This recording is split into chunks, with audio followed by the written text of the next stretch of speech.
రైట్గా చూసుకున్నట్లయితే రంగారెడ్డి జిల్లా ఎల్లంపల్లి గ్రామంలో దారుణం చోటు చేసుకుంది. కులాంతర వివాహానికి సహకరించారని ఒక వ్యక్తిని దారుణంగా కొట్టి చంపిన ఘటన వెలుగులోకి వచ్చింది.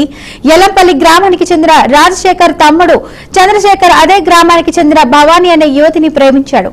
వేర్వేరు కులాలు కావడంతో పెద్దలు పెళ్లికి అంగీకరించారని భావించి ఊరు నుంచి వెళ్లిపోయి పెళ్లి చేసుకున్నారు. ఇందుకు సహకరించింది పెళ్లి కొడుకు అన్న రాజశేఖర్ అని భావించి యువతి బంధువులు కక్ష పెంచుకున్నారు. సంధి కుదుర్చుకుందామని నలుగురు వ్యక్తులు రాజశేఖర్ ను నమ్మించి గ్రామ శివారుకు తీసుకెళ్లారు. అక్కడ రాజశేఖర్ ను తీవ్రంగా కొట్టి చంపారు. అనంతరం మృతదేహాన్ని పెట్రోల్ పోసి తగలబెట్టారు. ఘటనపై కేసు నమోదు చేసిన షాద్ నగర్ పోలీసులు విచారణ ప్రారంభించారు.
రంగారెడ్డి జిల్లా ఎల్లంపల్లి గ్రామంలో దారుణం చోటు చేసుకుంది. కులాంతర వివాహానికి సహకరించారని ఒక వ్యక్తిని దారుణంగా కొట్టి చంపిన ఘటన వెలుగులోకి వచ్చింది.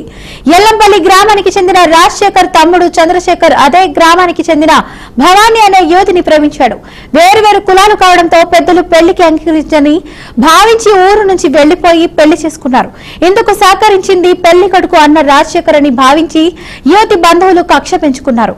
సంధి కుదుర్చుకుందామని నలుగురు వ్యక్తులు రాజశేఖర్ ను నమ్మించి గ్రామ శివారుకు తీసుకెళ్లారు. అక్కడ రాజశేఖర్ ను తీవ్రంగా కొట్టి చంపారు. అనంతరం మృతదేహాన్ని పెట్రోల్ పోసి తగలబెట్టారు. ఘటనపై కేసు నమోదు చేసిన షాద్ నగర్ పోలీసులు విచారణ ప్రారంభించారు.